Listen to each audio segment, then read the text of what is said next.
I know this is going to be 25 things about me, but I'm just eating a biscuit at the moment, so can you just come back in a second?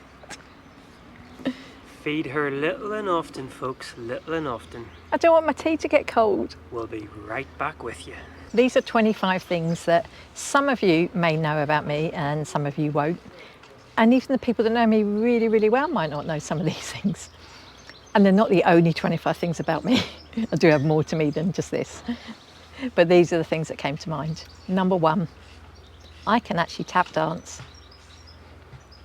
I absolutely love to read, and I could spend a whole day just with my head in a book. I have a level 2 British kayaking qualification, even though I can't swim very well at all. I knew I was going to marry Nigel within 2 weeks of us going out. And I definitely made the first move, no matter what he says.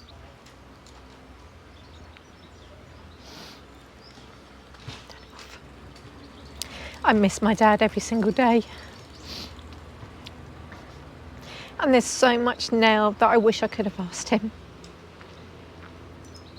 I've had anxiety since I was 13, and mental health issues can actually cripple me some days.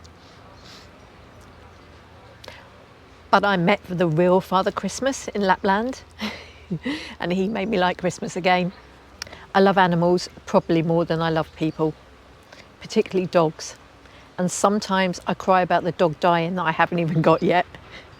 I love history, something that I gave up really early at school, particularly anything around the sort of Henry VIII period.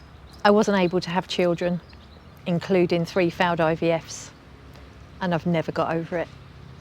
I hang glided from the Remarkables in New Zealand and looked into taking it up when I got back to Cambridge. But you can't actually get much flatter than Cambridge. Our cat Guinness was our baby, and my heart has never fully recovered since losing her. I want to run a marathon, but every time I try to ramp up my training, I get injured. I once went clubbing with Dion Dublin. I love cetaceans and once swam with dolphins in the wild. The sea was so rough that I was actually sick while swimming. The dolphins loved it, and I got some great interactions.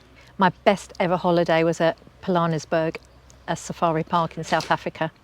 I sobbed when I had to leave. I once won the award for French at school, but I can now barely speak it. I'm absolutely terrified of flying, and went on a fear of flying course where they tried to get me on a flight with 150 other terrified people. I got off before it took off. I do, however, now fly, even without drugs and alcohol. The best sailing instructor in Northern Ireland asked me to quit when I dented the boom of his boat with my head. I tend to be a little bit accident prone. I absolutely love athletics and have been to world and European events, but have yet to be able to get affordable tickets to any Olympics. I volunteered for 3 years at a cat charity in Cambridge and ran in the Great North Run to raise money for them. I've been doing the same cross stitch for 4 years. I want to see as much of the world as I can before I die.